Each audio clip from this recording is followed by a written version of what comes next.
The highly charged French language debate is taken on a new tone of urgency here at Queen's Park, and it's been dominating discussion. And now it's also taking on national implications. The lone PC MPP, who is openly challenging her government on the Francophone file, says she is being muzzled, and she continues her protest against cuts by her government.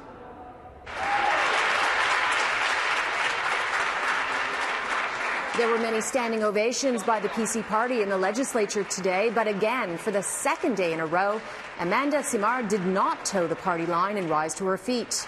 And again, she sat. The rookie legislator represents a riding outside Ottawa that is 70% Francophone and has publicly challenged the Ford government's decision to cancel plans for a French university and cut the office of the French Language Services Commissioner. She says her party blocked her from speaking to an NDP motion calling for the decisions to be cancelled. I asked if I could speak, and the list was conveniently full. But I will still try to speak. What do you make of that? Well, I don't know. I don't know if there was actually so much interest in that motion that they would speak, that they would line up, and that it would get as full. My position is that we need to reverse the two decisions. The kind of backtracking, partial backtracking that we've seen, I don't feel that's enough, and I know that the Franco-Ontarians don't feel that it's enough. Now, eventually, Simard was allowed to speak, and she claimed when she stood in the legislature that these cuts are not saving any money. Now, this is very rare for a rookie MPP to openly defy her government like this. But the whole issue is creating quite a furor that is not dying down. In fact, Justin Trudeau in Ottawa held a meeting today with opposition leaders and to discuss the French language rights. Did you make a tactical error? This seems to have national, federal implications. It's hurting Andrew Scheer in Quebec. It's helping your nemesis, Justin Trudeau, who you just laid a challenge to. Did you underestimate the backlash, the implications? Did you make a mistake? No, I don't think we made a mistake. What we did is over the last couple days, we made a few changes. I listened. And the changes are, we have a great minister, a standalone ministry for Francophone affairs. And here's what federal opposition members in Ottawa had to say about this whole issue.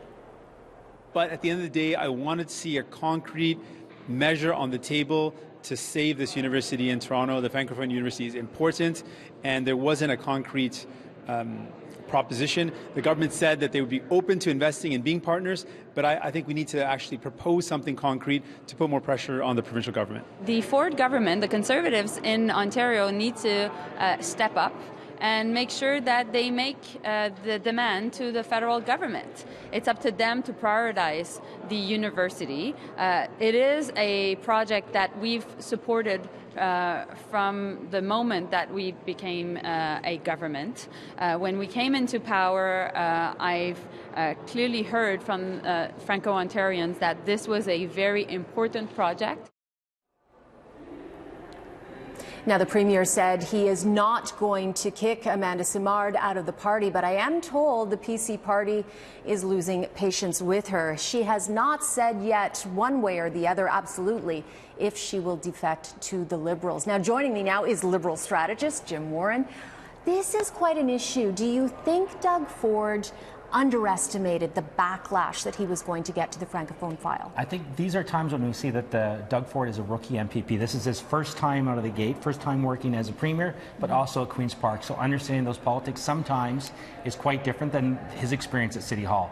Again, I think he underestimated, but many people, I think, in the caucus underestimated the impact that a rookie, again, caucus member would come out and be so public in her dissatisfaction of the Premier's action and so principled. I mean, that's, I think, the thing that resonates with the media and the public with what Ms. Simard is doing here is it's a very principled argument for her, and it's very effective, as well as continuing to sort of muffle her and not let her speak today was a huge strategic public relations mistake.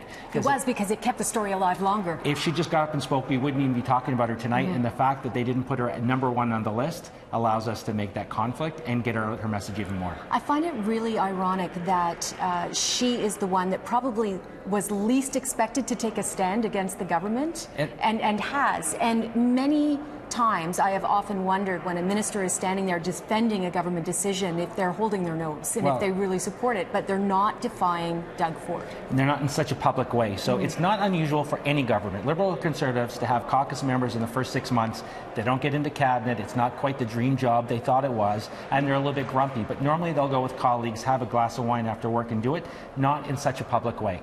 But here in this case for this member, this is her own political survival. She probably will lose this seat if she can't get the Ford government to turn the tables and tell a different story. It's generally a Liberal seat, and it's 70% Francophone. So she is in a really tough situation. She's in a very tough situation. It's self-preservation. But I also think the good news for her is she's helping out Andrew Scheer. I mean, this is impacting big time in Quebec politics. Liberal cabinet ministers that I've talked to are just relishing the fact of Ford cutting Francophone services. Is hurting Andrew Scheer. Hurting Andrew Scheer. And the NDP collapse. This is 6 to 12 seats more for the Liberals come 2019, which is just around the corner. Quickly, let's discuss tomorrow. The Ford long-awaited climate plan is going to be unveiled. What do you think? I mean, he's also sparking another major war with the federal Liberals, and he laid a challenge at Justin Trudeau's feet yet again today. Right. Well, he's got an ace up his sleeve for tomorrow in that Rod Phillips is a very pragmatic and established, really effective communicator.